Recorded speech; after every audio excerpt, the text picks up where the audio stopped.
Bonjour à tous. Hier à Paris, 12 jeunes hommes ont été ordonnés prêtres pour notre diocèse, une centaine dans toute la France et pour moi. Cela fait maintenant 1 an qu'avec mes 6 frères nous avons été aussi ordonnés prêtres, malgré un contexte extrêmement incertain. Alors après 1 an d'ordination, j'aimerais d'abord rendre grâce pour ce qui m'est arrivé, ainsi qu'à tous mes frères, et aussi me demander pour vous, pourquoi finalement être prêtre? 3 bonnes raisons vont être ici présentées. Mais avant cela, j'aimerais pouvoir dire à tous les hommes qui s'interrogent, quel que soit leur âge, oui, vous aussi, vous pouvez être prêtre. Et l'Église vous encourage à véritablement entrer dans cette réflexion, prendre les moyens, le temps et l'accompagnement de vous demander, est-ce que c'est ma mission sur la terre? Est-ce que c'est le destin que Dieu me prépare?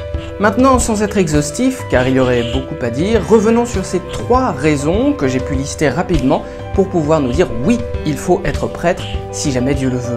Et la première de ces raisons, c'est évidemment que le Seigneur vous y appelle tout simplement.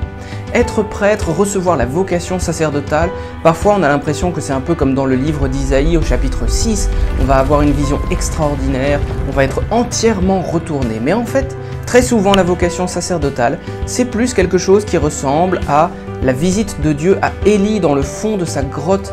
Il est un peu à l'écart du monde, un peu déprimé, un peu hésitant, un peu découragé, et le Seigneur va se présenter à lui par une brise légère, extrêmement difficile à percevoir. Cela nous rappelle que le monde est bruyant, et que très souvent il est difficile d'y entendre la voix de Dieu.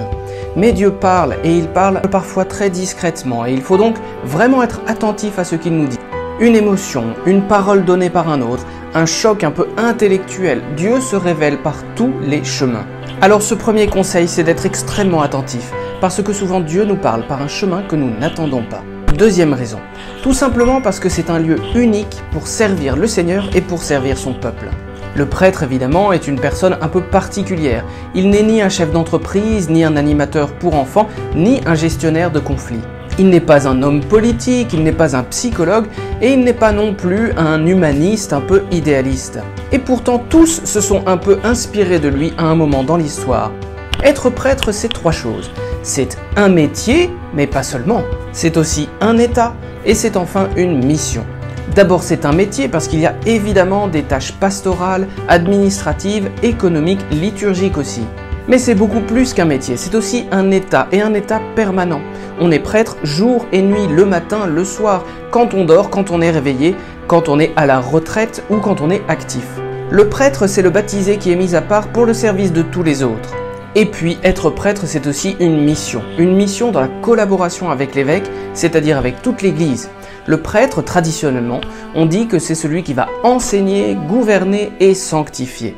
Quand il enseigne, c'est d'abord dans l'exemple de toute sa vie. Il est un chrétien qui vit jour après jour avec le Christ dans la prière et dans les sacrements. Et en plus de vivre sa foi, le prêtre va évidemment enseigner par l'évangélisation, par les homélies et par toutes les rencontres qu'il pourra faire. Le prêtre est aussi celui qui gouverne. Alors gouverner, cela ne veut pas dire la même chose que dans le monde. Le prêtre va gouverner comme un chrétien, comme un baptisé, c'est-à-dire par le service.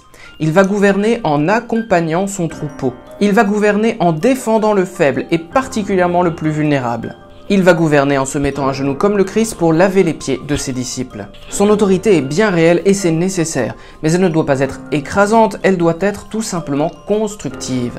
Car même son autorité doit rendre service. Enfin, le prêtre, et ce n'est pas le moins important, a une mission de sanctification, c'est-à-dire dans la distribution des sacrements, dans la prière, dans l'accueil de tous pour les conduire vers le Christ. Nous avons donc déjà ces 2 raisons. Être prêtre parce que c'est là que le Seigneur nous appelle. Être prêtre aussi parce que c'est un lieu unique pour le servir et pour servir son peuple. Et maintenant la 3e raison, tout simplement parce que être prêtre, ça nous rend extrêmement heureux. Comme disait Bossuet, en effet, Dieu nous a créés pour le bonheur, pour la béatitude, et il n'est pas égoïste de vouloir ce bonheur, de le désirer, d'en avoir l'ambition. Et ce bonheur, s'il est reçu avec chasteté, avec piété, peut être vraiment inégalable. Et ce, malgré nos doutes, malgré nos confusions, malgré nos paradoxes qu'il va falloir toujours un peu travailler.